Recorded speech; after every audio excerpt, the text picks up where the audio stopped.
ఇదేంటంటే మైసూర్ పాకు చేద్దామని మొదలుపెట్టాను. ఈ గ్లాస్‌తో గ్లాసు శనగపిండి పోసాను. జల్లించక పెట్టుకున్నాను శనగపిండి గ్లాసుడు. దీనికంటే ఇదే గ్లాసు సేమ్ గ్లాసు దీంతో గ్లాసున్నర పంచదార పోస్తాను. పోసి ఏంటంటే గ్లాసు పిండికి గ్లాసున్నర పంచదార.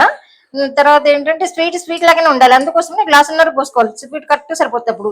నేను సన్‌ఫ్లవర్ ఆయిల్, రిఫైండ్ ఆయిల్ పోసి పెట్టుకుని గ్లాసు నూనె పడుతుంది మళ్ళీ. రిఫైండ్ ఆయిల్ గ్లాస్ నూనె పడుతుంది మళ్ళీ దాంట్లో. అది బాగా పొయ్యి మీద పక్కన పెట్టేసుకొని కొంచెం వేడవుతుండగా మీ ముకుట్లో పంచదార పోసి పాకం పట్టి కొంచెం పాకం రాగానే పిండి పోసి తిప్పేసి అప్పుడు కొంచెం కొంచెం నూనె పోసుకుంటూ చేయాలి. ఇది అంతా అయిన తర్వాత మళ్ళీ మీకు చూపిస్తాను. ఇట్లా కొంచెం కొంచెంగా పోయాలి. పోసిన ఇప్పుడు ఏంటంటే ఇట్లా బుడకలు వస్తుంటుంది. ఇట్లా బుడకలు నూనె ఎంతసేపు పడుతుందో అంతసేపు మనం పోస్తుండాలి. గ్లాసు పిండికి గ్లాసు నూనె, గ్లాసున్నర పంచదార ఇట్లా పోసుకుంటే ఏంటంటే తిప్పుకుంటూ పోయాలి. నూనె వేడైన కొద్దీ మంచిగా గుల్ల విడుస్తుంది.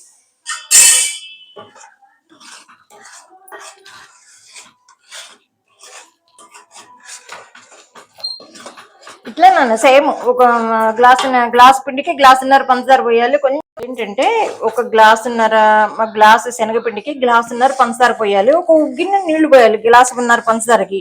పోసి కొంచెం పాకం కొంచెం వచ్చిన తర్వాత లైట్ గా పాకం వచ్చిన తర్వాత జిలేబీ పాకం లాగా అప్పుడు ఏం చేయాలంటే ఈ పిండి పోసి తిప్పాలి. ఇట్లా తిప్పిన తర్వాత కొంచెం ఇట్లా పొయ్యి మీద నూనె వేడి పెట్టుకోవాలి. గ్లాసు నూనెకి పిండికి గ్లాసు నూనె పడుతుంది. ఇట్లని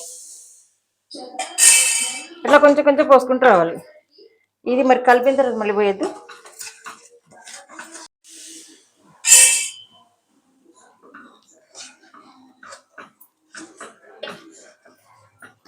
నేను అంతా అయిన తర్వాత మళ్ళీ చూపిస్తాను. ఇది చూసామా ఇట్లా వస్తుంది. ఇప్పుడంటే అంత అయిపోయిన తర్వాత ఇట్లా వస్తుంది చక్కగా.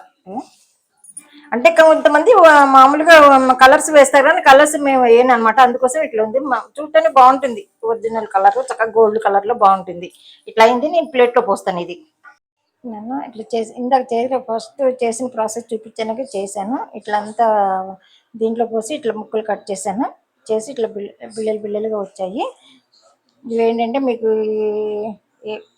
ఇది నచ్చుతుందని అనుకుంటున్నాను. నచ్చేటట్టయితే ఒక లైక్ చేయండి, షేర్ చేయండి, సబ్స్క్రైబ్ చేయండి. మీరు కూడా ఇట్లా చేసుకొని చూసి నాకు ఒక లైక్ చేయండి. చేసుకొని తీసి కామెంట్ రూపంగా చెప్పండి. బాగుంటుంది. ఇట్లా చేసుకోండి మీరు కూడా బాగుంటుంది.